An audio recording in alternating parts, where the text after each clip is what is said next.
Hey, what's up, everybody, and welcome back to another Ask Dimyas, a place where we come to tackle real questions with real tools to help you lead better, live stronger, and grow wiser. Here's a new one that we received. With a new generation of leaders in the workplace, how does EQ help bridge the gaps in expectations, needs, values, and communication styles? What a phenomenal question. So let's talk about it. More importantly, let's talk about the elephant in the room of generations. When it comes to generational gaps, you hear people saying everything. They think that Gen Zers, all they do is ask for mental health days. Millennials are building side hustles during lunch. Gen Xers are quietly wondering why nobody uses email anymore. And baby boomers, well, they say that they're still trying to figure out if Slack is a fitness app or not. So I get it. It's a mess, but it's also an opportunity. Because whether you're 25 or 55, EQ is the bridge that brings us all together.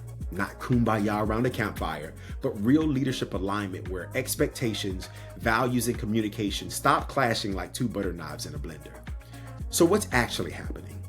Every generation shows up to the workplace with different definitions of respect, work ethic, communication styles, feedback preferences, success metrics, and the truth of it all is this. If leaders don't develop the emotional intelligence to see beyond their lens, they'll miss all of the cues that live there and see that they're truly not leading, they're just managing and barely holding it together. I spent over 22 years in the Marine Corps. And you know what taught me the most about people? It wasn't combat. It was those conversations I had in the barracks away from the office. During those times where people were quiet and sitting in silence, that's where you found out what they really believed. So here's how emotional intelligence can help you bridge that gap with generations. There are 4 core EQ skills that we talk to. And when practiced intentionally, they help leaders of every age connect, understand, and adapt. So let me break this thing down like a good pre-mission brief with these 4 skills. The first is self-awareness. You have to know your own triggers and assumptions. Just because your position is higher than someone else's doesn't mean that you understand them when they speak.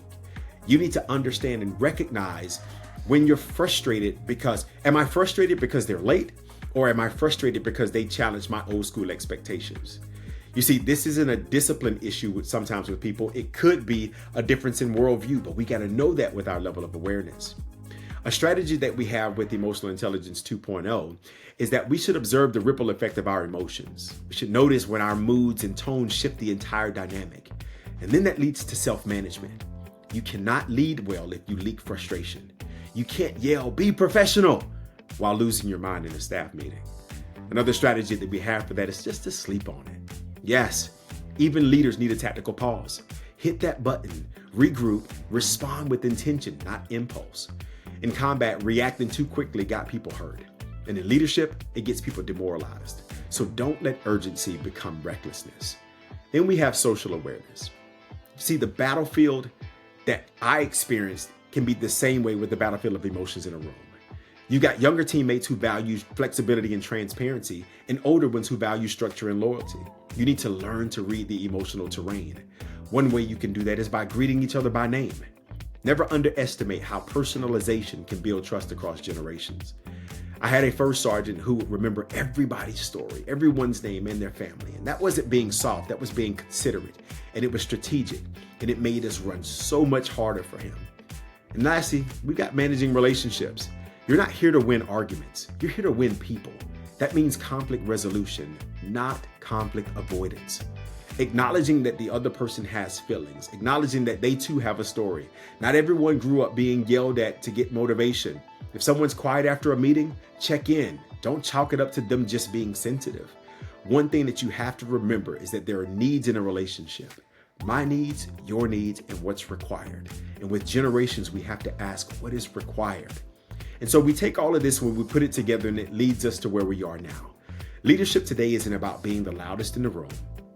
It's about being the clearest and the calmest and the most agile, emotionally that is. So if you're trying to connect across generations, don't shout louder. Level up your EQ. Trust me, it'll work better than any mandatory team building trust fall. Because when you know how to manage yourself, you can lead anybody, from the front lines to the boardroom. And that's how we lead across generations, not with ego, but with emotional intelligence. I'll see you all on the next one.